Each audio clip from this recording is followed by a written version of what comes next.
Ne soyez pas jaloux de ce que les autres ils ont. En fait, si vous êtes jaloux de ce que les autres ils ont, c'est que vous n'êtes pas au, on va dire, j'ai pas envie de dire vous n'êtes pas au bon endroit, mais vous n'êtes pas au bon endroit. Enfin, vous n'êtes pas dans votre destinée, vous n'êtes pas dans votre chemin, vous n'êtes pas en fait sur la voie que vous devez être.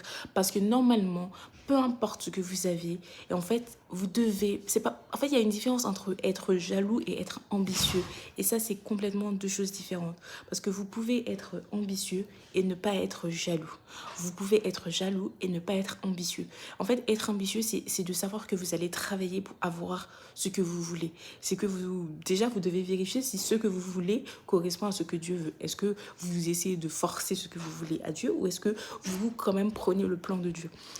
Et en fait, et être jaloux, c'est juste envier les autres sans vouloir travailler pour obtenir ce que les autres ils ont.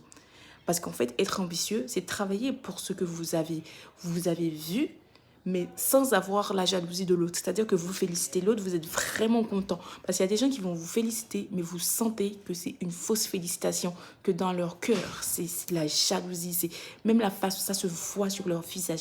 Et ça, franchement, ne soyez pas jaloux, parce que si vous êtes jaloux, vous n'êtes pas sur la bonne voie.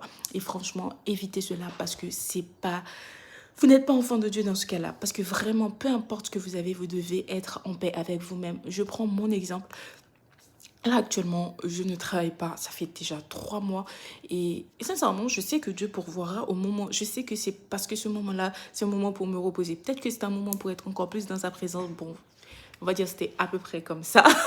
Je n'ai pas été à fond avec lui. Mais ce que je veux dire, c'est que quand je vois les autres, tout ce qu'ils ont, etc., je n'en vis même pas. Je suis bien, je me sens bien. Et je sais pas comment vous expliquer, mais j'ai une paix, c'est incroyable. Donc, si j'ai cette paix-là, je me dis, ok, c'est le Seigneur qui a voulu cette situation-là. Parce que sinon, j'aurais tellement paniqué. Je me connais, là, moi, de base, elle panique énormément. Et il faut voir ma situation, je ne panique pas du tout. Malgré que là, jusqu'à présent, je n'ai toujours pas touché le chômage, etc. Ben, je suis en paix parce que je sais que Dieu a dit qu'il pourvoira. Donc, l'Éternel est mon berger, je ne manquerai de rien. Donc, je continue de méditer sa parole, je continue de postuler, etc. Et je suis en paix. Et pourtant, il y a plein de personnes dans mon entourage qui sont en train de faire des choses, qui sont en train d'évoluer, etc.